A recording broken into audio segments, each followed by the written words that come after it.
The rain streaks across the floor-to-ceiling glass of the Atlanta mansion, blurring the emerald lawn outside. Evelyn Garcia adjusts her diamond earrings in the foyer mirror, her reflection a mask of cold perfection. She checks her watch, noting the 30-minute countdown until the gala planning committee arrives. The sharp click of her stilettos echoes on the marble as she marches toward the kitchen. A rich, savory aroma of slow-cooked collard greens and smoked meat drifts through the air. Evelyn's nostrils flare with immediate visceral irritation at the scent permeating her sterile environment. She rounds the corner and sees a large pot simmering on the professional-grade stove. Mrs. Hattie Lewis is humming softly, stirring the pot with a wooden spoon that looks older than the house. Evelyn's hand grips the edge of the granite island until her knuckles turn a ghostly white. She needs this house to smell like expensive lilies, not a Sunday afternoon in the suburbs. "Hattie, we discussed the menu for this week and this was not on it," Evelyn says, her voice a low, controlled hum. Hattie turns, her silver hair catching the recessed lighting, her smile fading into a look of quiet apology.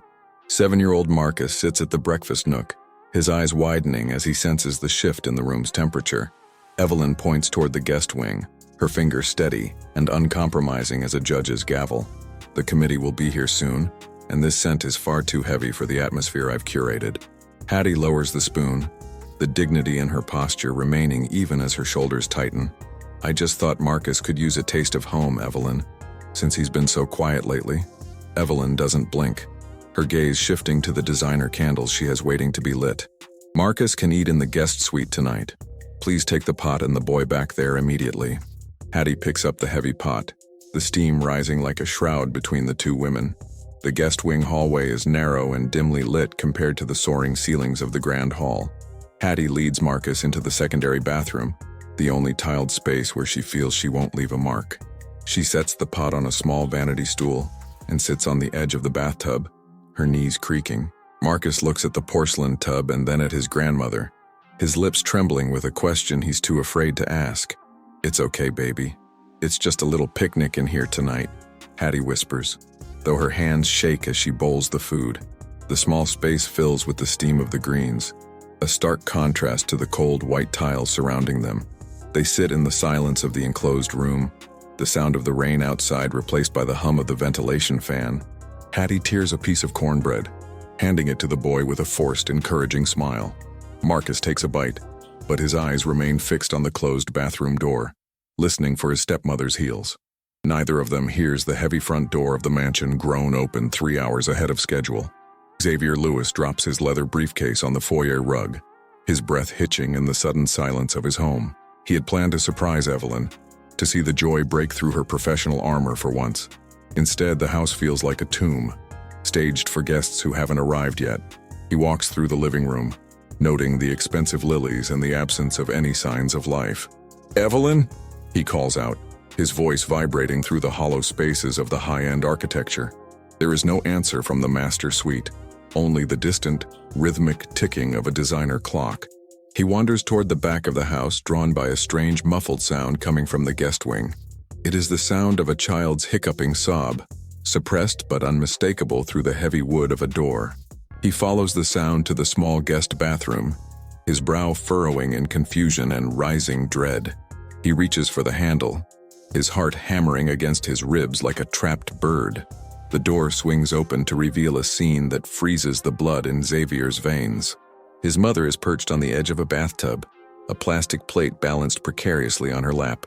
Marcus is huddled on a low stool, his face streaked with tears as he tries to eat a piece of bread. The sight of the two people he loves most hidden away in a bathroom hits him like a physical blow. Hattie looks up, her eyes wide with a mixture of shame and a desperate plea for him to stay quiet. "Xavier, you're home early," she says, her voice cracking as she tries to stand up. Xavier doesn't move, his eyes scanning the cramped clinical space that serves as their makeshift dining room. The soul food he grew up on sits there, a symbol of their heritage tucked away like a dirty secret. "Why are you in here?" he asks, his voice a dangerous low rumble that vibrates in the small room. Marcus looks at the floor, whispering, "Evelyn said the smell would ruin the party." Xavier turns on his heel, his footsteps like thunderclaps on the hardwood as he storms toward the grand hall. Evelyn is standing by the fireplace, adjusting a floral arrangement with the precision of a surgeon. She looks up, her face lighting up with a practiced socialite smile that vanishes the moment she sees his expression. "Xavier, you're back. I didn't expect—" She starts, but the words die in her throat. He stops inches from her, his presence looming over the delicate furniture and the curated displays. "I just found my mother and my son eating dinner on a bathtub floor, Evelyn," he says, his voice shaking with fury. Evelyn's face pales, her hand dropping from the lilies as if the petals had suddenly turned to glass. "It was just for tonight. The committee is coming, and you know how judgmental they are," she stammers. Xavier sweeps a hand across the mantel, sending a $3,000 vase shattering across the marble floor. "Who the hell are you trying to impress by treating my family like stray dogs?" The sound of the shattering glass hangs in the air, a violent punctuation mark to his question. Evelyn stares at the shards, her breathing shallow and ragged, the mask beginning to crack at the edges. "I worked so hard to get us here, Xavier, to make sure we were respected in this circle," she whispers. Xavier steps closer, his eyes burning with a disappointment that cuts deeper than any shout. "This isn't respect, Evelyn. This is a performance, and I'm done being an actor in it." Behind them, Hattie and Marcus appear at the edge of the hallway, looking like ghosts in their own home. Evelyn looks from the broken glass to the small boy clutching his grandmother's hand. She sees the fear in Marcus's eyes, the same fear she felt as a child when her own mother hid their poverty. The realization that she has become the villain of her own story begins to seep into her chest. She reaches out a hand toward Marcus, her fingers trembling, but the boy shrinks back toward Hattie. Marcus hesitates, his large eyes searching Evelyn's face for the coldness that usually lives there. He sees something different tonight, a shimmer of moisture in her eyes and a softening of her jaw. Slowly, the young boy reaches into the small pocket of his shorts and pulls out a torn piece of cornbread. He walks forward, his small shoes crunching softly on a stray piece of glass, and extends his hand. "You can have some, Evelyn," he says quietly, his voice devoid of the bitterness she expected. Evelyn sinks to her knees on the cold floor, the weight of her designer dress suddenly feeling like lead. She takes the bread, her sob breaking through the silence of the room, raw and unpolished. The front doorbell rings, a sharp, insistent chime signaling the arrival of the elite planning committee. Evelyn looks at the door, then back at the piece of bread in her hand, then up at Xavier. The question hangs in the air. Will she open the door and hide her shame, or stay on the floor with her truth? Xavier watches her, his arms crossed, waiting to see if the woman he married still exists beneath the gold. Evelyn stands up, wiping her eyes with the back of her hand, ruining the perfect makeup she spent an hour applying. She doesn't move toward the door. Instead, she walks toward Hattie and takes the older woman's hands. "I am so sorry," Evelyn says, her voice thick with a sincerity that no socialite has ever heard from her. The doorbell rings again, more aggressive this time, followed by the muffled sound of women laughing outside. Evelyn turns to Xavier, a new jagged resolve hardening in her gaze despite the tears. "Don't open it yet," she says, her voice regaining its strength but losing its bite. She walks to the kitchen and turns the stove back on, the blue flame flickering to life. "If they want to come into this house, they're going to smell exactly who we are." Xavier's expression softens, a flicker of the man who fell in love with her reappearing in his eyes. The smell of the greens begins to waft back into the grand hall, thick and defiant. Evelyn walks to the front door, her head held high, though her face is tear-stained, and her hair is beginning to frizz. She grips the handle, looking back at her family one last time before she faces the world she fought to join. Hattie gives her a small, knowing nod, while Marcus watches her with wide, expectant eyes. Evelyn throws the door open, the humid Atlanta air rushing in to meet the scent of the kitchen. A group of women in pastel suits and pearls stand there, their smiles frozen as the low-class aroma hits them. "Evelyn, darling, what on earth is that smell?" the lead socialite asks, covering her nose with a silk hanky. Evelyn smiles, and for the first time in years, the smile reaches her eyes, bright and dangerous. "That," Evelyn says, stepping aside to let them in, "is the smell of a home where everyone is welcome." But as the women step inside, Evelyn notices a silver car pulling into the driveway, a car she doesn't recognize. The lead socialite, Diane, steps over the threshold, her nose wrinkled as if she's entered a barn rather than a mansion. The three other committee members follow, their eyes darting between the shattered vase on the floor and Evelyn's ruined makeup. Evelyn keeps her hand on the door, her heart hammering a frantic rhythm against her ribs. Xavier stands in the shadows of the hallway, a silent, watchful sentinel observing his wife's next move.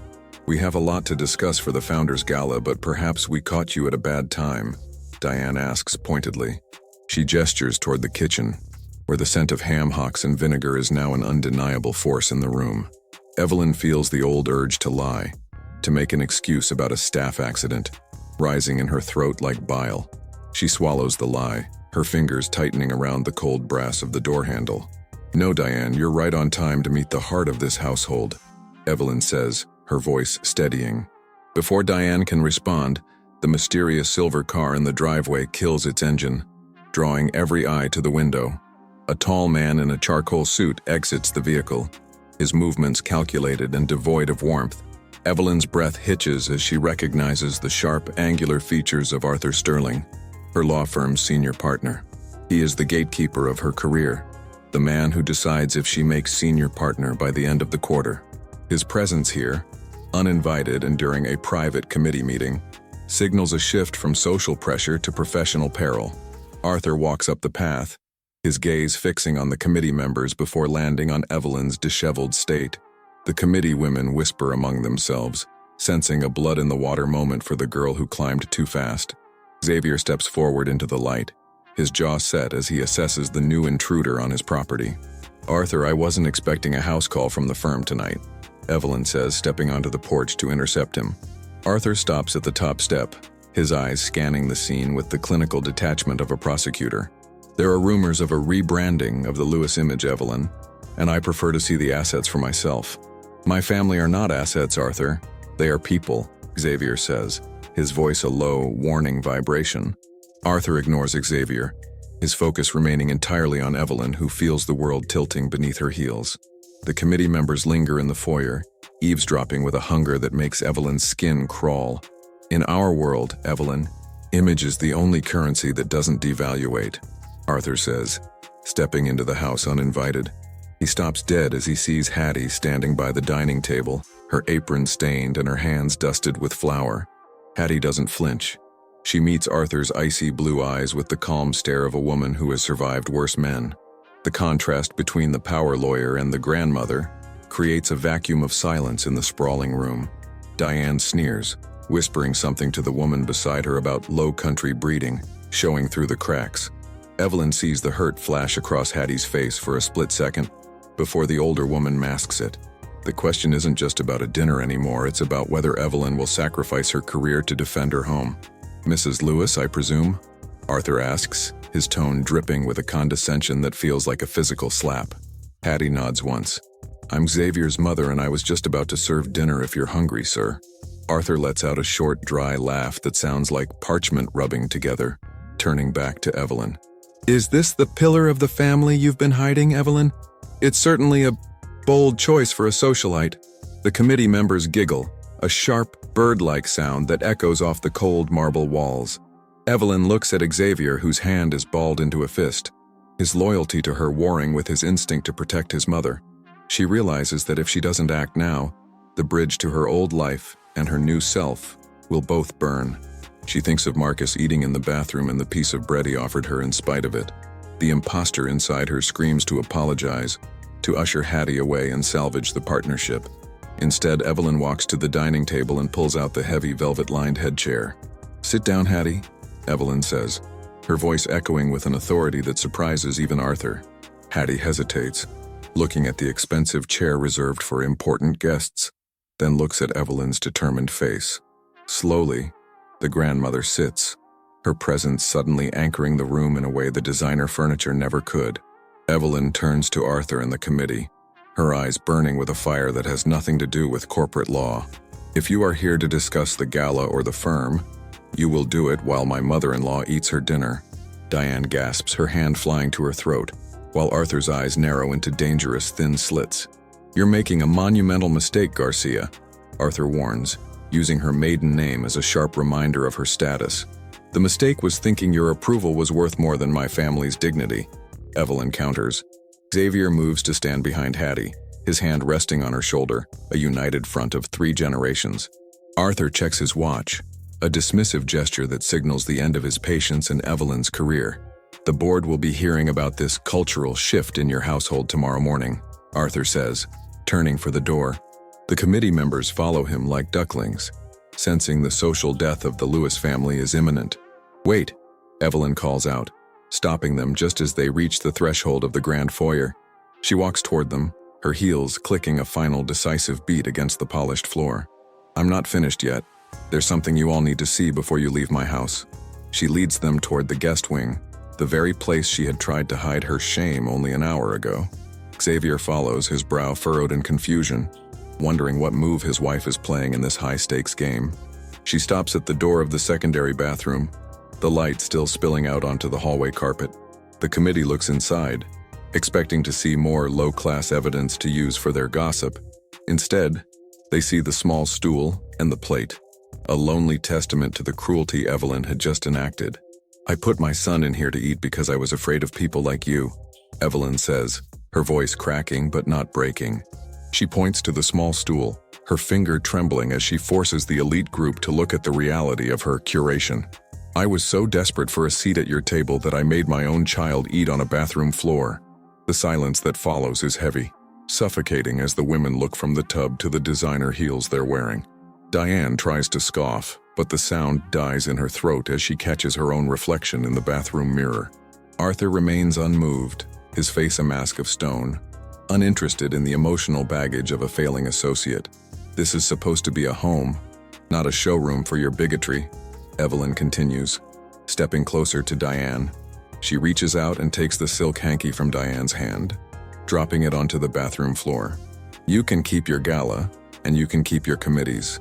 I'm resigning from all of them, effective immediately." Xavier's breath hitches in a silent, "Oh," realizing that Evelyn has just burned every bridge she ever built. Arthur looks at the hanky on the floor, and then at Evelyn, a predatory smile tugging at the corners of his mouth. A resignation from the committees is one thing, but the firm requires stability, Evelyn. He steps out of the house, the silver car waiting like a getaway vehicle for a thief of dreams. The committee members scurry out after him, their whispers starting the moment their heels hit the driveway gravel. Evelyn stands in the doorway, watching the red taillights of the silver car disappear into the Atlanta rain. The silence of the house returns, but it's no longer the silence of a tomb. It's the silence of a battlefield after the first charge. She turns back to the hallway, where Xavier is waiting, his expression a mix of awe and profound concern. "You just threw away 10 years of work in 10 minutes, he says softly, walking toward her. Evelyn looks at her hands, which are finally still, the crushing weight of the mask having vanished. "I didn't throw it away, Xavier," she whispers. "I finally put it down." Hattie and Marcus appear at the kitchen entrance, the boy holding a small toy truck he'd been hiding. "Is the mean lady gone?" Marcus asks, his voice small but hopeful in the vastness of the hall. Evelyn walks to him and scoops him up, not caring about the flour or the grease that might ruin her dress. "She's gone, Marcus, and she's never coming back," she says, burying her face in his hair. Hattie watches them, a tear finally escaping and rolling down a wrinkle on her cheek as she smiles. Xavier joins them, wrapping his arms around the three of them, a circle that the world outside can no longer break. But even as the warmth of the moment settles, the reality of their situation begins to grow in the shadows. They are now social pariahs in a city that runs on status, and Arthur Sterling is a man who doesn't forget. The house feels bigger than ever, and the mortgage is tied to a career that is currently on life support. Evelyn looks over Marcus's shoulder and sees a flickering light coming from Xavier's office. A phone she forgot was there. The phone is buzzing incessantly, the screen glowing with a series of urgent, high-priority notifications. Evelyn sets Marcus down and walks slowly toward the office, her stomach doing a slow, nauseous roll. She picks up the device, her thumb hovering over the screen as she reads the headline of an internal firm memo. It isn't a termination notice. It's an emergency ethics review, scheduled for 8 o'clock the following morning. Beneath the memo is a private text from a junior associate. "Arthur is moving to seize your client files tonight." Evelyn realizes that Arthur isn't just letting her go. He's planning to strip her of everything she's built. She looks at Xavier, who sees the change in her face and knows the war has only just begun. If she loses her files, she loses her reputation, her license, and the ability to provide for the family she just reclaimed. The rain turns into a torrential downpour, hammering against the glass like 1,000 demanding fingers. Evelyn looks at the soul food on the table, then at the phone, wondering if she has enough strength to fight a giant. Evelyn stares at the glowing screen, the blue light casting sharp shadows across her high cheekbones. She realizes Arthur isn't just firing her. He's attempting a professional assassination before the sun rises. Xavier leans against the doorframe of the office, his eyes scanning the urgent notifications over her shoulder. "He's going for the throat, isn't he?" Xavier asks, his voice like grinding stones in the quiet room.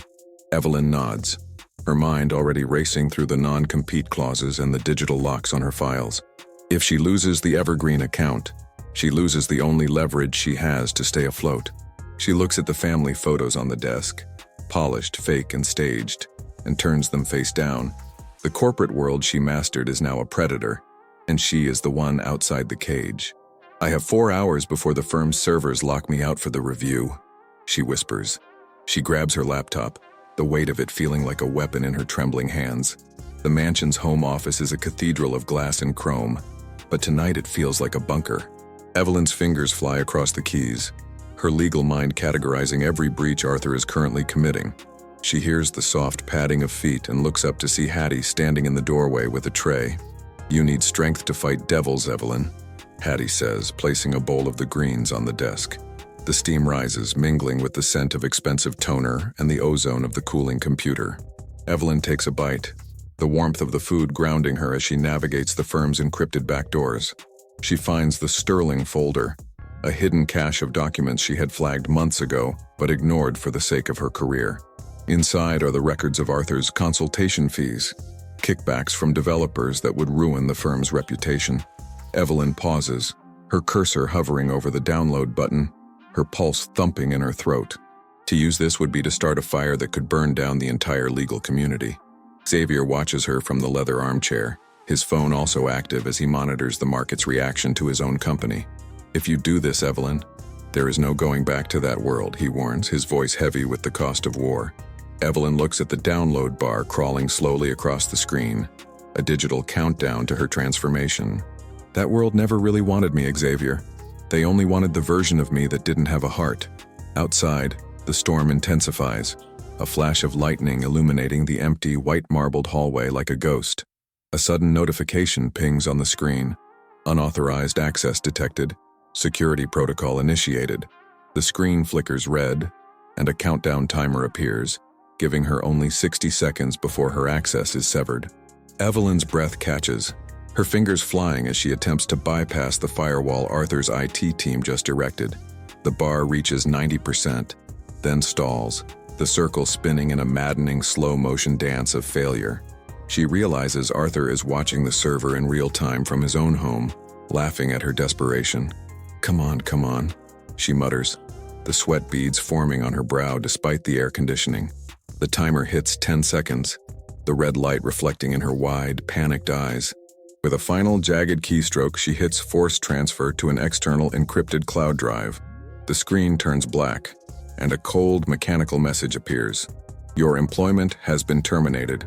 Please return all company property." The silence that follows is deafening, the only sound being the rain lashed against the windows. Evelyn collapses back into her chair, her chest heaving as the adrenaline begins to ebb away. "Did you get it?" Xavier asks, standing up and moving toward her with an intensity that mirrors her own. She looks at her personal tablet, where a small green checkmark indicates a successful data transfer.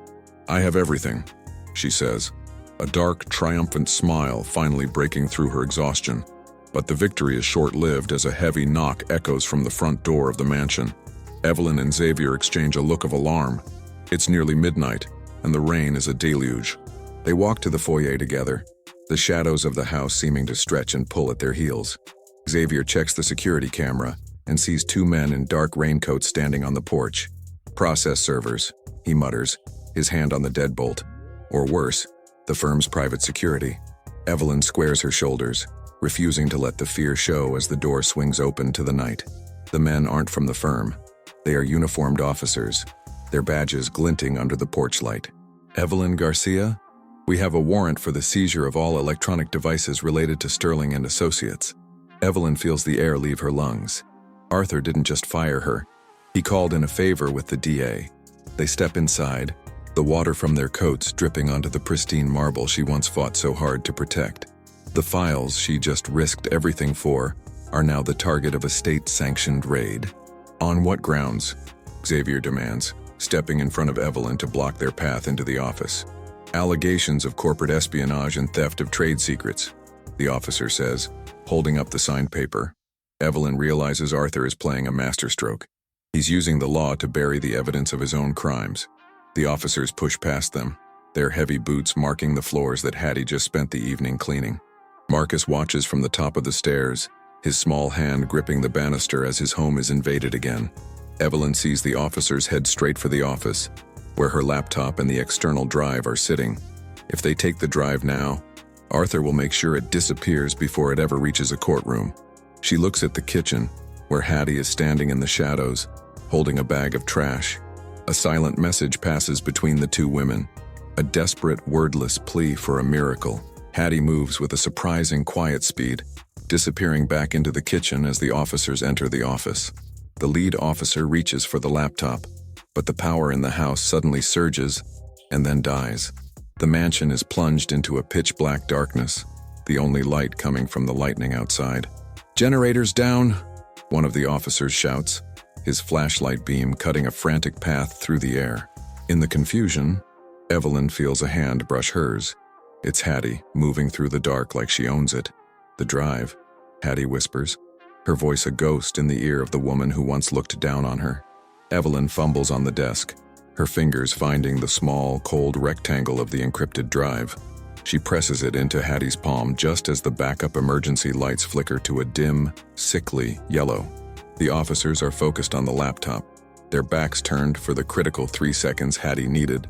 Hattie is already gone, slipping out the back door into the garden with the trash bag in hand. Evelyn stands in the center of the room, her hands empty and her heart screaming in her chest. The officer turns back, his flashlight landing on Evelyn's pale, empty hands. "Where is the external storage device registered to this workstation?" he asks, his voice sharpening. Evelyn looks him dead in the eye, her mask replaced by a steel she didn't know she possessed. "I don't know what you're talking about. I was just trying to save my personal photos before the power cut." The officer narrows his eyes, sensing the lie, and begins a systematic search of the desk drawers. Xavier stands by the window watching the rain, his eyes searching the dark garden for any sign of his mother. The search continues for an hour, the tension in the room thick enough to choke the life out of the house. They seize the laptop, the tablets, and even Evelyn's phone, sealing them in static-proof bags. "If that drive turns up in your possession later, it's a felony, Mrs. Garcia," the officer warns. They exit the house, leaving behind a silence that is far more terrifying than the noise of the raid. Evelyn and Xavier wait until the police cruiser's lights fade into the mist of the suburb. They rush to the back door, the rain soaking them instantly as they step out onto the patio. "Hattie!" Xavier calls out, his voice hushed but frantic as he scans the line of manicured hedges. A shadow moves near the compost bin at the far end of the property, and Hattie emerges, drenched. She's holding the drive, wrapped in 3 layers of plastic wrap, and hidden inside a hollowed-out loaf of bread. "They didn't think to look in the scraps," Hattie says, her breath coming in ragged gasps. Evelyn takes the drive, her eyes filling with tears as she looks at the woman she once tried to hide. "You saved us," Evelyn whispers, the weight of her previous arrogance crashing down on her again. Hattie shakes her head, her wet hair clinging to her face. "We save each other, Evelyn. That's what a family does." But the moment of relief is shattered by a new realization. They have the evidence, but no way to use it. With no phone, no computer, and the firm's legal team watching their every move, they are trapped. Arthur will be expecting her at the ethics review in 7 hours, where he will finalize her destruction. "We can't go to the police," Xavier says. Arthur has the DA in his pocket. That warrant proved it. Evelyn looks at the drive, the tiny piece of plastic that holds the power to bankrupt Sterling and Associates. "We don't go to the police," Evelyn says, her voice turning cold and calculated once more. "We go to the one person Arthur Sterling is actually afraid of." She looks at the invitation to the Founders Gala still sitting on the kitchen counter. The midpoint of the social season is tomorrow night, and the guest list includes the state governor. The question is no longer about survival. It's about how many people Evelyn is willing to take down with her. She looks at Hattie and Marcus, knowing that once she starts this, there is no protecting them from the fallout. Evelyn stands in the center of the kitchen, her wet dress clinging to her like a second skin. The rain continues to lash against the glass, but the interior of the house feels eerily still. "We have to get to the governor before Arthur realizes the drive is missing from the seizure," she says.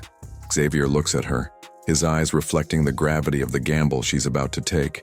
"If we fail, they won't just take your license, Evelyn. They'll take our freedom," he reminds her. She looks at the bread-wrapped drive on the counter, a humble object holding the power of a nuclear strike. Hattie begins to dry Marcus's hair with a soft towel, her presence a silent anchor in the storm.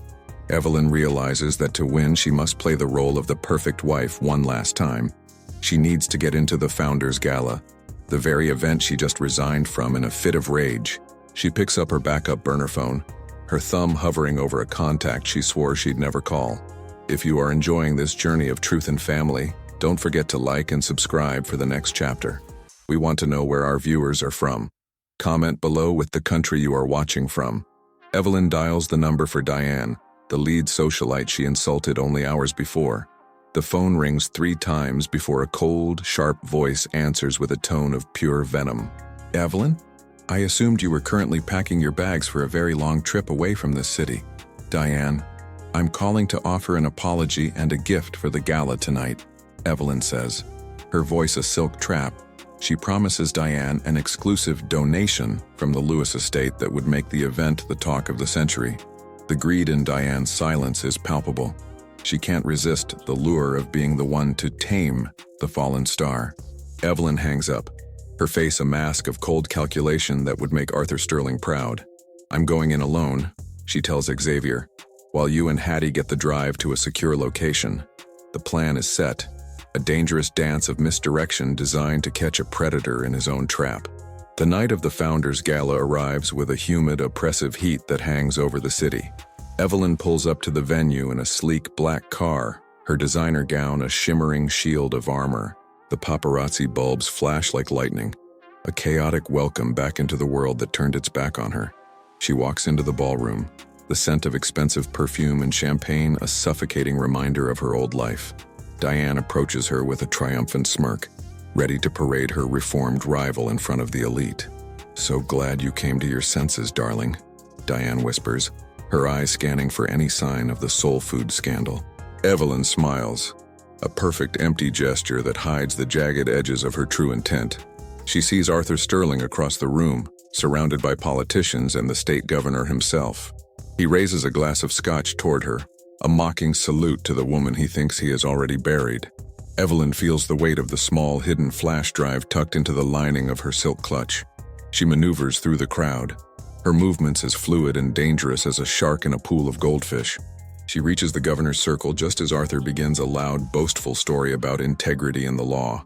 "Governor, I believe we have an appointment to discuss the upcoming development bonds," Arthur says, his voice booming.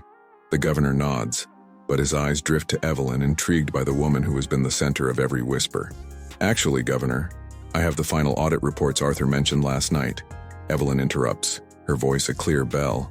Arthur's smile falters for a fraction of a second, his eyes narrowing as he tries to read her play. "Evelyn, this isn't the time for firm business," Arthur says, his tone a low, dangerous warning. "I think the governor will find this particular business very timely," she counters, pulling a tablet from her bag. She hands the device to the governor, the screen already open to the consultation fees that link Arthur to a massive fraud. The air in the circle grows cold as the governor's expression shifts from polite interest to grim realization. Arthur steps forward, his hand reaching for the tablet, his face flushing a deep, angry crimson. "This is a desperate fabrication from a disgruntled former employee," he shouts, his voice cracking the ballroom's elegance. The music stops as the guests turn toward the commotion, their faces a tapestry of shock and voyeuristic delight. Evelyn stands her ground, the mask she once wore now a weapon she wields with surgical precision. "Those are your digital signatures, Arthur, and the bank accounts are in your wife's name," she says calmly. The governor hands the tablet back to his security detail, his gaze fixing on Arthur with the weight of a death sentence. "I think we need to have a very different kind of conversation in my office, Arthur," the governor says. But as the security guards move in, Arthur lets out a low, chilling laugh that makes the hair on Evelyn's neck stand up. "You think you've won, Evelyn? You think I didn't plan for your little rebellion?" He pulls a phone from his pocket and taps a single button, his eyes locked on hers with a terrifying certainty. Suddenly, Evelyn's own phone begins to vibrate in her clutch with a series of frantic, overlapping alerts. She pulls it out to see a live video feed from the security system at her mansion. The screen shows Xavier and Hattie being cornered in the foyer by 3 men in tactical gear. "The drive you think you sent away with your husband? My men were waiting at every exit," Arthur whispers. Evelyn feels the floor drop out from beneath her as she watches Xavier struggle against the intruders. The midpoint has arrived, and the game has changed from a legal battle to a fight for her family's lives. Arthur leans in close, the smell of scotch and malice thick on his breath. "The governor might investigate me, but your family won't live long enough to testify to anything." The ballroom, filled with the elite of Atlanta, suddenly feels like a cage where the predator has finally cornered his prey. Evelyn looks around the room, realizing that her victory has just become the ultimate death trap. The realization hits her like a physical blow. Arthur was never afraid of the evidence. He was waiting for her to reveal her hand. He had allowed her to think she was winning, so she would lower her guard and lead him to the final copies. The governor is being ushered away by his staff, leaving Evelyn alone in the center of a circle of judgment. Diane and the other socialites look on with a mixture of horror and disgust, sensing the true fall has finally begun. "Tell them to stop," Evelyn whispers, her voice a broken thread as she watches the screen. Arthur smiles, a slow, predatory expression that reveals the monster beneath the charcoal suit. "Give me the master key to the encrypted cloud, and maybe I'll tell them to be gentle with the boy." Evelyn's hand shakes so violently she almost drops the phone, the images of Marcus crying flashing before her eyes. She is a world-class lawyer, but she has no defense against the raw, unbridled violence Arthur is unleashing. She looks at the exit, but Arthur's private security is already blocking the gilded doors of the ballroom. In a moment of pure, desperate instinct, Evelyn turns her gaze back to the screen of her phone. She sees Hattie, who has been knocked to the floor, reaching out for Marcus as the men approach. But then, something shifts in the background of the video, a detail that Arthur hasn't noticed yet. A third car is pulled into the driveway of the mansion, and the men getting out aren't wearing tactical gear. They are carrying high-end cameras and microphones, the very paparazzi Evelyn had tipped off earlier that day. "You forgot one thing, Arthur," Evelyn says, her voice suddenly turning as cold as the marble beneath her feet. She turns her phone screen toward the crowd, projecting the live feed onto the large gala monitors via the room's Wi-Fi. "The whole world is watching what you're doing to my family right now." The ballroom erupts into chaos as the image of the assault on the Lewis family is broadcast to every influential person in the state. Arthur's face drains of color as he looks up at the massive screens, his private crime now a public execution of his reputation. The men at the mansion freeze, realizing they are being filmed live by a dozen news crews and influencers. Evelyn had invited the media to the mansion under the guise of an exclusive house tour to show off her reconciliation. Instead, they have captured an attempted kidnapping and assault by a senior partner of the city's most prestigious law firm. The midpoint twist is complete. Arthur didn't just lose the legal battle, he lost the war of optics he cherished most. The tactical team at the house begins to retreat, fleeing from the bright lights and the flashing cameras. Arthur looks back at Evelyn, his mouth hanging open, the power he wielded for decades dissolving in the light of the flashbulbs. You used them," he stammers, looking at the socialites who are now filming him with their own phones. "I used the only currency you taught me to value, Arthur," Evelyn says, stepping closer to him. "But unlike you, I did it to save something that actually matters." Police sirens begin to wail outside the ballroom, a symphony of justice that sounds like a choir to Evelyn's ears. Arthur is tackled to the floor by the governor's own security detail as he tries to make a break for the service entrance. Evelyn watches him go, her chest heaving, the adrenaline finally giving way to a bone-deep exhaustion. She pulls her phone back and sees Xavier on the screen, bruised but standing, holding Marcus tightly in his arms. Hattie looks directly into the camera, a small, weary smile of triumph crossing her face.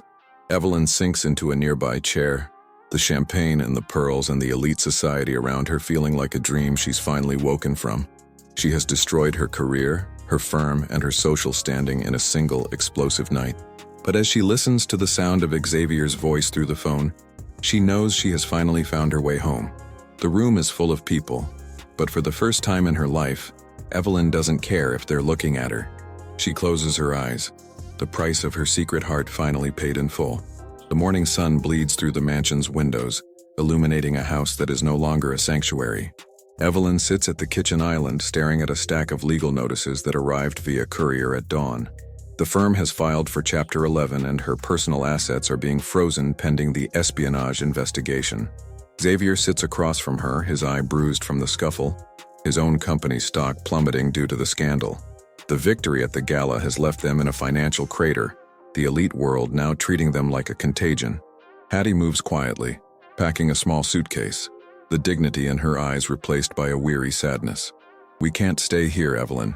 The bank sent the notice that the mortgage is under review," Xavier says. The sprawling marble floors and glass walls now feel like a cage of their own making. Evelyn realizes that by burning the bridge, she may have trapped her family in the fire. She picks up her pen, her hand shaking as she signs the first of many documents of surrender. The downward spiral is a quiet, relentless sound of doors closing all over the city. Evelyn's former colleagues won't take her calls, and her name is a curse in the legal journals. She spends the afternoon in the driveway, watching as the luxury SUV is loaded onto a tow truck. Every designer bag and structured dress is being boxed up to pay for the mounting legal fees. Marcus sits on the porch, his toy truck rolling across the concrete, oblivious to the fact that his world is shrinking. Evelyn looks at the show house she curated and feels a sickening sense of vertigo. She finds Hattie in the kitchen, carefully wrapping the old wooden spoon in a piece of newspaper. "I spent my life trying to be more than this, and now I have nothing," Evelyn whispers to the older woman. Hattie stops, looking around at the empty, echoing halls that used to be filled with status. "You have the truth, Evelyn, and that's the only thing the bank can't repossess from you." By sunset, the mansion is a shell of its former self, half the furniture gone to auction houses. Evelyn receives a call from an unknown number. It's a reporter from a tabloid looking for a scandalous scoop. She hangs up, but the phone rings again instantly. The vultures are circling the carcass of her reputation. Xavier enters the room, his face pale as he holds a tablet showing the evening news. Arthur Sterling has been released on bail, his high-priced lawyers already spinning a narrative of Evelyn's mental breakdown. The video of the assault is being challenged as manipulated media in a coordinated PR attack. Evelyn feels the walls closing in, the realization hitting her that Arthur's reach extends even from a jail cell. She is no longer the predator. She is the prey in a game she thought she had ended. The downward spiral pulls them toward a small, cramped apartment in a neighborhood she once looked down upon. They leave the mansion behind, the keys sitting on the granite island like a discarded life. The new apartment smells of old wood and lemon wax, a far cry from the scent of lilies and marble. Evelyn sleeps on a mattress on the floor, the sound of the city traffic replacing the silence of the suburbs. She wakes up to the sound of Marcus crying, his small bed squeezed into a corner of the living room. The glamour of her life has been stripped away, leaving only the raw, painful reality of her choices. She spends her days at a public library, using their computers to draft her own defense for the ethics hearing. She is a world-class lawyer representing a client who has lost everything, herself. Every motion she files is denied, and every lead she follows ends in a brick wall of no comment. She sees a photo of Diane in the social pages, hosting a Healing the City brunch without her. The world has moved on, and Evelyn Garcia is a ghost, haunting the edges of her own history. She looks at her reflection in the library window, barely recognizing the woman with the tired eyes. A week into their new life, a letter arrives with no return address, just a smudge of dirt on the envelope. Evelyn opens it to find a single, grainy photograph of Hattie's old house in the countryside. On the back, a message is scrawled in a familiar, jagged handwriting. "Some secrets stay buried deeper than greens." Evelyn's blood runs cold as she realizes Arthur is still monitoring them, still mocking their fall. She looks at Hattie, who is hanging laundry on a line stretched across the small balcony. "Hattie, did you leave anything behind at the old house? Anything Arthur would want?" Hattie pauses, her eyes widening with a sudden, sharp memory that makes her drop a clothespin. "The ledger," Hattie whispers, her voice barely audible over the sound of a passing bus. "My husband's old business ledger from when he worked for Arthur's father." Evelyn feels a spark of the old fire, a thread of a mystery that could change the entire narrative. She realizes that the price of a secret heart isn't just about her own choices, but a generational debt. If the ledger exists, it could prove that the sterling fortune was built on the backs of families like Hattie's. But to get it, she has to return to the one place Arthur knows she'll go: the past. "We have to go tonight," Evelyn says, her legal mind already mapping out the risks of the journey. Xavier is hesitant, his priority being the safety of his son and his mother in this new fragile life. "If we go back there, we're walking into his territory without any of the protection we used to have." Evelyn looks at the photo, the image of the small, weathered shack, a symbol of everything they lost. "We're already in his territory, Xavier. At least there, we'll be fighting on our own ground." They pack a small bag, leaving Marcus with a trusted neighbor for the first time in his life. The downward spiral has led them back to the beginning, where the secrets first took root. The drive to the countryside is a journey through shadows, the city lights fading into a deep, oppressive black. The old house stands at the end of a dirt road, overgrown with weeds and forgotten by time. Evelyn feels a sense of dread as she steps out of the car, the air thick with the smell of damp earth. They enter the shack, the floorboards groaning under their weight like a warning from the dead. Hattie leads them to the fireplace, her hands trembling as she feels for a loose stone in the hearth. "He said to keep it safe, to never let the Sterlings see what they had stolen," Hattie mutters. She pulls a small, leather-bound book from the darkness. The cover rotted, but the pages still intact. Evelyn opens it, her flashlight revealing rows of names and dates that match the firm's oldest accounts. It is the blueprint of a half-century of systemic theft, a legacy of corruption that Arthur would kill to protect. A sudden floorboard creak from the doorway tells Evelyn they are not alone in the house. A flashlight beam cuts through the dust, blinding Evelyn and Xavier as they huddle by the fireplace. "I knew your sentimentality would be your undoing, Hattie," a voice sneers from the darkness. It isn't Arthur, but his son, a man who has inherited all of his father's malice and none of his restraint. He holds a heavy, silver-plated pistol, the barrel pointed directly at Evelyn's chest. "The firm needs that book to burn, and you three are going to be the ones to do it." Evelyn grips the ledger to her heart, the paper crinkling under her fingers like the skin of a drum. She realizes that the downward spiral was a trap designed to lead them to this very moment. Xavier steps in front of her, his body a shield against the looming threat of the gun. "You're just a boy playing at being a monster," Xavier says, his voice a low, steady rumble of defiance. The young Sterling laughs, a sound that is hollow and devoid of anything resembling a soul. "Monsters win, Mr. Lewis. That's the lesson my father taught me before he went to jail." He steps closer, the click of the hammer being pulled back echoing like a gunshot in the small room. Evelyn looks at the ledger, then at the kerosene lamp sitting on the dusty mantelpiece. She knows that if she loses the book, she loses the only chance they have to truly be free. But if she burns it now, the fire will consume the evidence and potentially the house with them in it. "You think this book is the only copy?" Evelyn asks, her voice suddenly turning sharp and clinical. She lies with the confidence of a woman who has nothing left to lose and everything to gain. "I uploaded the scans to a dead man's switch an hour ago. If I don't check in, it goes to the feds." The young man hesitates, his eyes darting between the book and Evelyn's unwavering, frozen gaze. The question hangs in the air. Is she bluffing? Or has she finally learned how to play the game? The tension in the room is a physical weight, a wire pulled so tight it's on the verge of snapping. The young Sterling's finger twitches on the trigger, his face a mask of indecision and rising panic. Outside, the wind howls through the trees, a lonely and mournful sound that matches the state of their lives. Evelyn doesn't move, her breath coming in slow, rhythmic pulses as she stares down the barrel of the gun. She is no longer the socialite, the lawyer, or the victim. She is a mother protecting her family's future. A sudden, bright light flashes through the windows of the shack, followed by the roar of an approaching engine. "Drop the weapon!"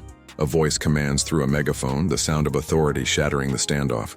The young man panics, turning toward the window, giving Xavier the split second he needs to lung forward.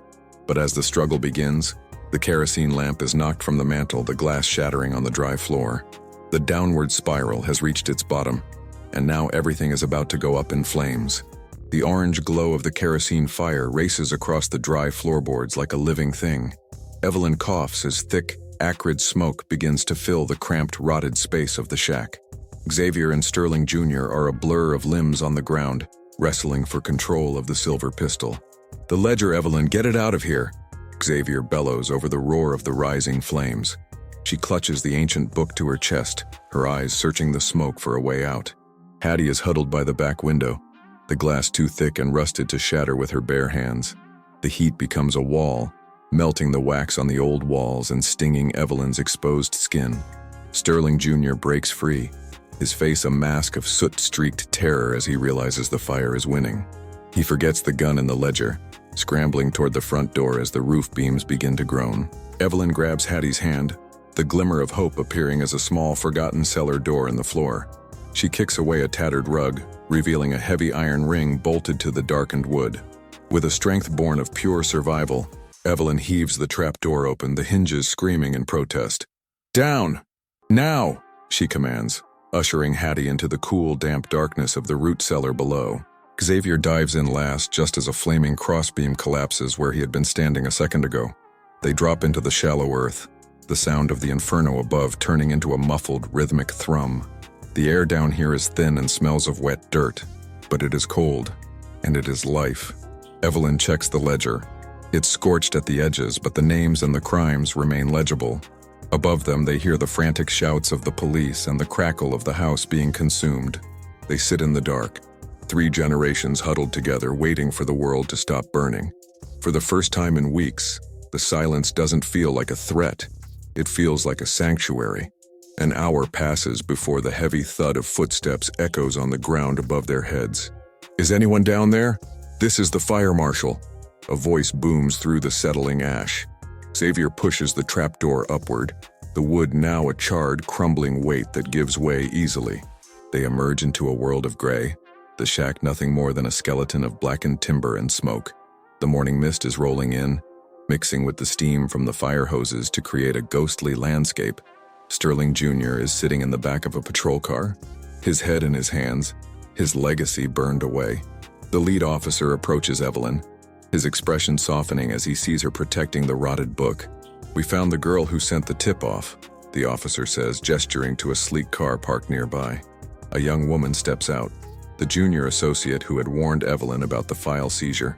She had followed the police here, unwilling to let Arthur Sterling's shadow claim any more victims. The associate, Maya, walks toward Evelyn, her hands tucked deep into the pockets of a professional trench coat. "I found the other half of the ledger in the firm's off-site archives before they were shredded," Maya whispers. She hands Evelyn a digital drive, her eyes reflecting the same fire that had just nearly killed them. Evelyn looks at the drive and then at the physical book in her hand, the 2 halves of a truth. "With this, we don't just stop Arthur. We rebuild the lives he tore down," Evelyn says. The glimmer of hope isn't just a legal victory. It's the chance to be the gatekeeper for the good guys. Xavier puts his arm around Evelyn, the soot on their faces a badge of a battle they finally won together. They leave the ruins of the past behind, the rising sun finally burning through the Georgia mist. They aren't going back to the apartment. They are going to a small hotel under police protection. The war isn't over, but the tides have turned, and the Lewis family is finally the one with the map. They spend the next 3 days in a war room of their own making, fueled by coffee and Hattie's wisdom. Evelyn works with Maya and the DA's office, meticulously connecting the ledger to the modern accounts. The data reveals a massive slush fund Arthur used to keep the city's elite in his pocket for decades. "He didn't just steal money, he stole the future of these neighborhoods," Evelyn says, pointing to the maps. She finds the names of families Hattie knew, neighbors whose homes were legally seized for Sterling projects. The guilt of her own former life stings, but she uses that pain to sharpen her legal arguments. The DA offers Evelyn a deal, full immunity, and the return of her license if she testifies as the lead witness.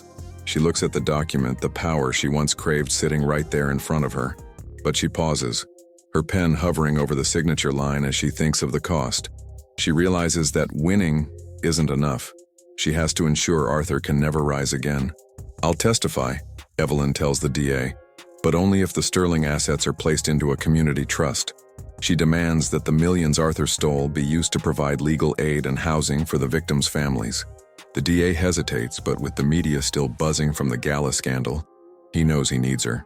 "You're a hell of a negotiator, Garcia," he mutters, signing the addendum with a sharp flourish. Evelyn walks out of the office and finds Marcus waiting in the lobby, his face lighting up at the sight of her. He runs to her and she catches him, not caring who sees the high-powered lawyer sitting on the floor. She feels a peace she hasn't known since she was a child, a sense of belonging that isn't tied to a zip code. Xavier joins them, a newspaper in his hand showing the headline, "Sterling Empire Crumbles as Secret Ledger Surfaces." They are no longer pariahs. They are the architects of a new kind of justice in the city. But as they walk toward the car, a black sedan pulls up, and a window rolls down slowly. It is Arthur Sterling's lead defense attorney, a man with a reputation for winning the unwinnable cases. "My client has a final offer for you, Evelyn, before the trial begins on Monday," the man says. He hands her a sealed envelope, his eyes devoid of emotion as he waits for her reaction. Evelyn opens it to find a single handwritten note from Arthur himself, sent from his holding cell. "I know where you hid the rest of the hearts, Evelyn. Check the boys' school records." Evelyn's blood turns to ice as she realizes Arthur's reach is longer than any prison wall. He isn't trying to bribe her. He's reminding her that he knows where Marcus is every single hour. The glimmer of hope flickers as the reality of a cornered beast becomes clear.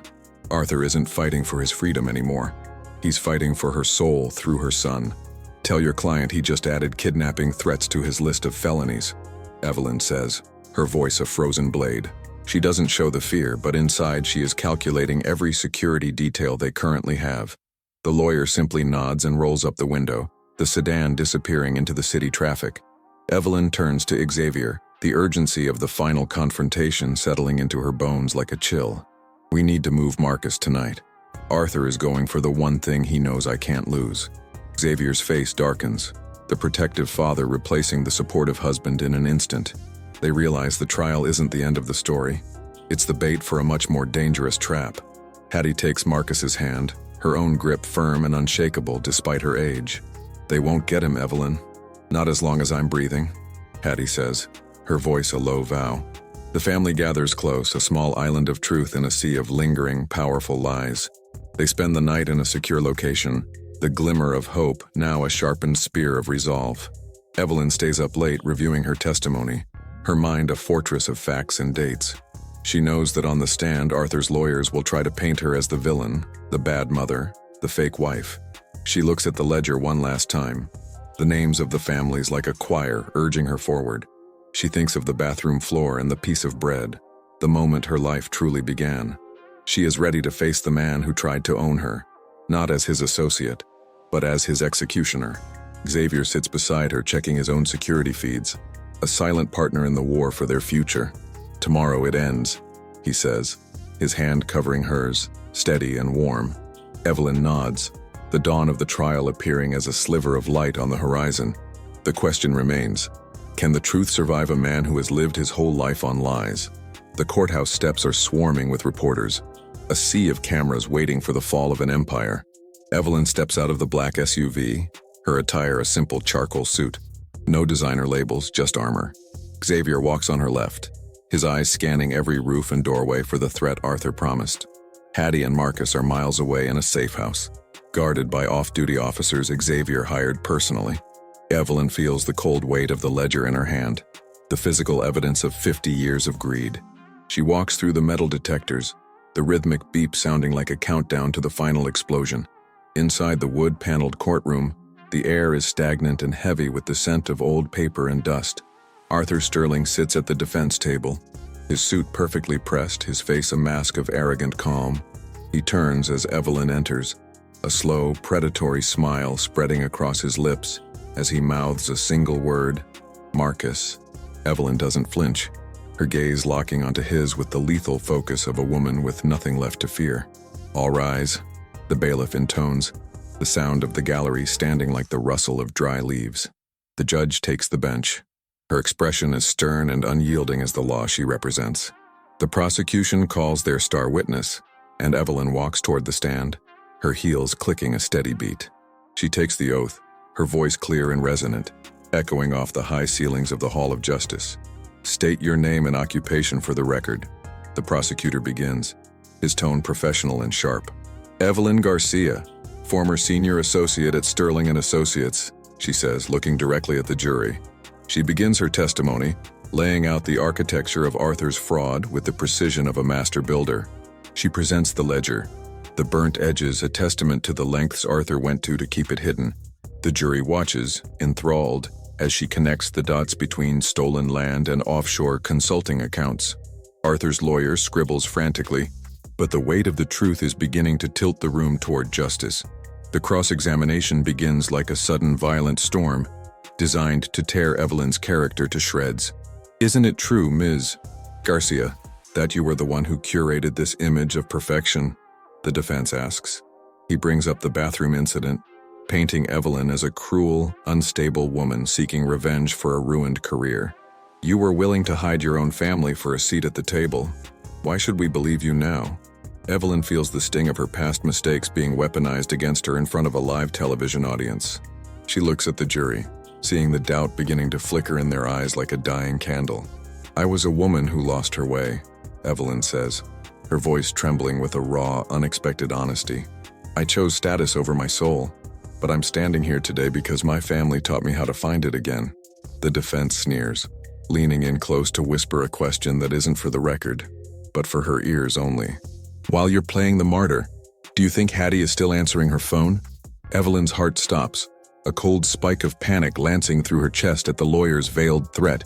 She looks at Xavier in the front row. He is staring at his phone, his face suddenly draining of all color. He looks up at her, a subtle, frantic shake of his head telling her everything she needs to know. The safe house has been breached, and the silence from Hattie's end is a scream in Evelyn's mind. The judge asks the defense to repeat the question for the record, but Evelyn can barely hear her. Arthur leans back in his chair, his eyes gleaming with the triumph of a man who plays by no rules. Evelyn realizes the trial is a distraction. The real, final confrontation is happening miles away from this room.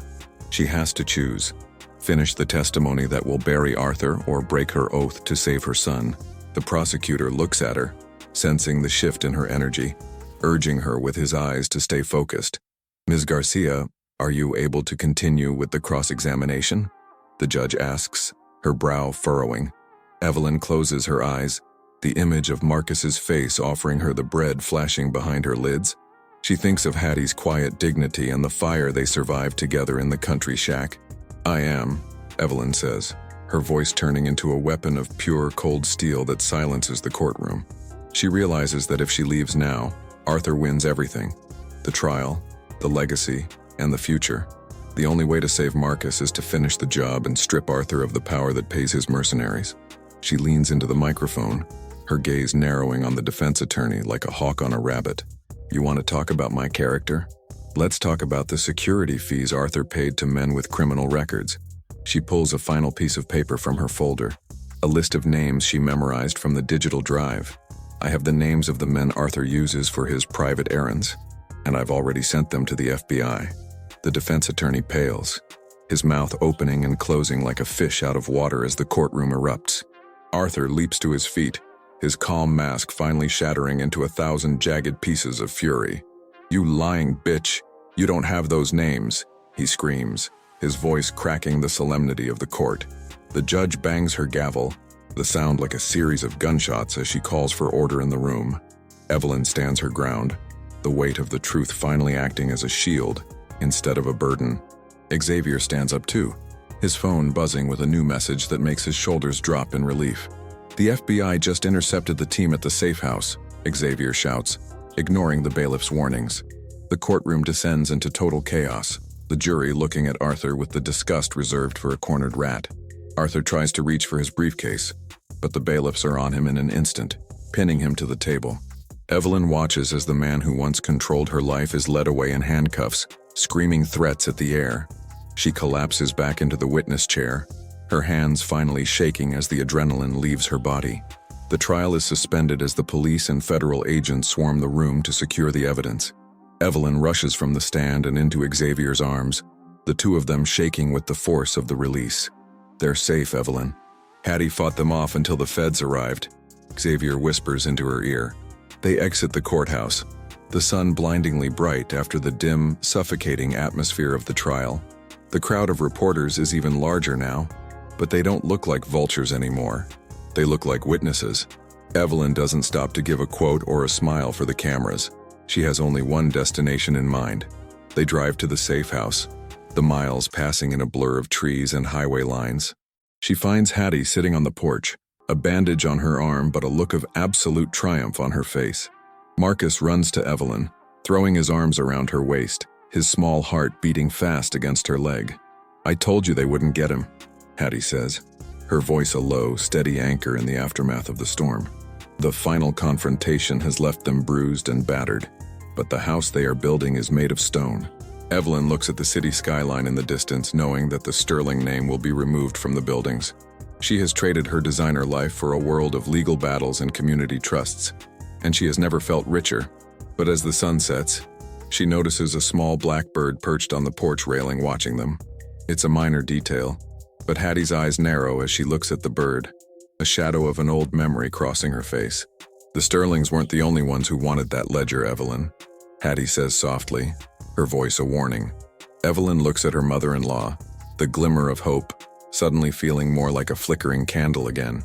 She realizes that Arthur was just the face of a much larger, much older network of corruption in the South. The trial was the end of a chapter, but the book of their survival is far from finished. The question remains, who was Arthur Sterling working for and what will they do now that he's gone? The gavel's final strike echoes through the courtroom, a sound that officially ends the reign of the Sterlings. Arthur is sentenced to 30 years without the possibility of parole, his assets seized to fund the trust. Evelyn stands on the courthouse steps, breathing in the crisp, cool air of a life that is finally hers.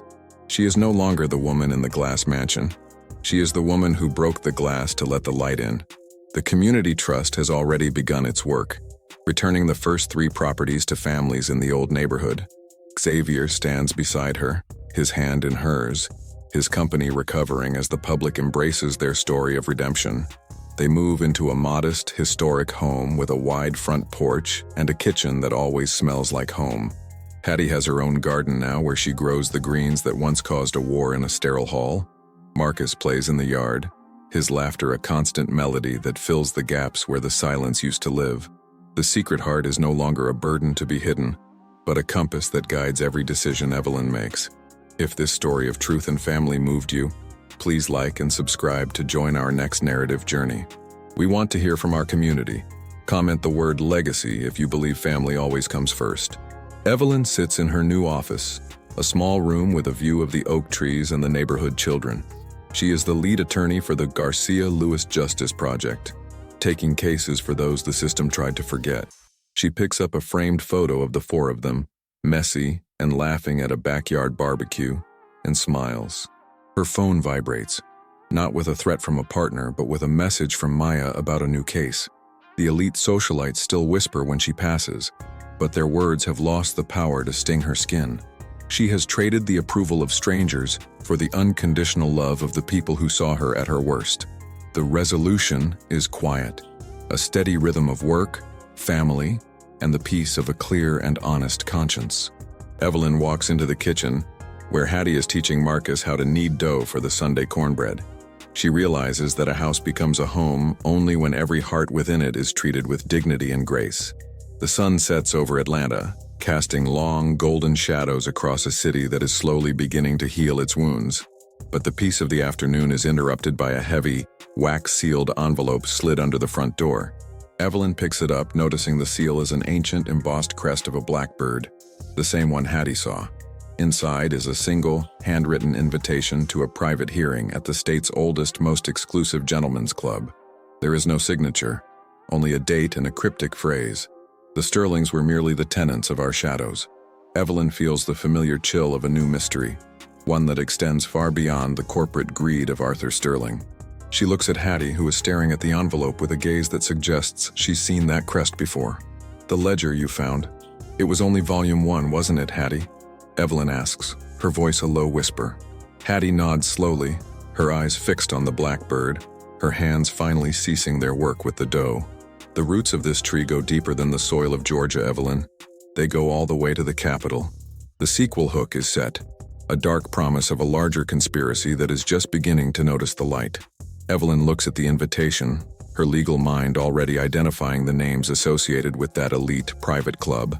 They are the old guard, the men who pull the strings of the men who think they are in charge of the state.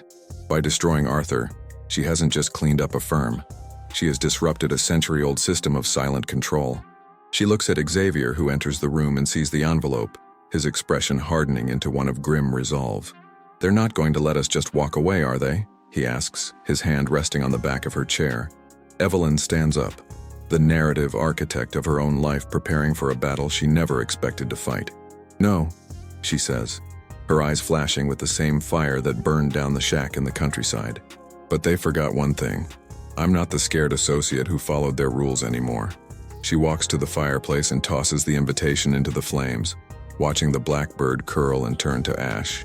The story of the Lewis family is far from over, and the next chapter will be written in the halls of power.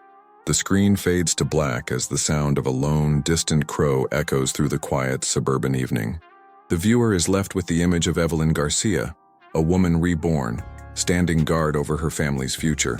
The price of a secret heart has been paid, but the cost of true justice is an ongoing, lifelong commitment. The credits roll over a montage of the community trust's progress, a reminder of the good that came from the chaos. But the final frame is a close-up of the blackbird crest, still visible in the glowing embers of the fireplace. The audience is hooked, the Zygarnik effect creating a desperate need to know what happens in the shadows. The information gap remains open. Who are the owners of the shadows, and what do they want with Evelyn? The variable reward has been delivered, a happy ending that is simultaneously a terrifying new beginning. The empathy engine has been fully fueled, leaving the audience rooted for the family against the world. The story ends, but the legend of the woman who chose her family over the firm is just beginning to grow.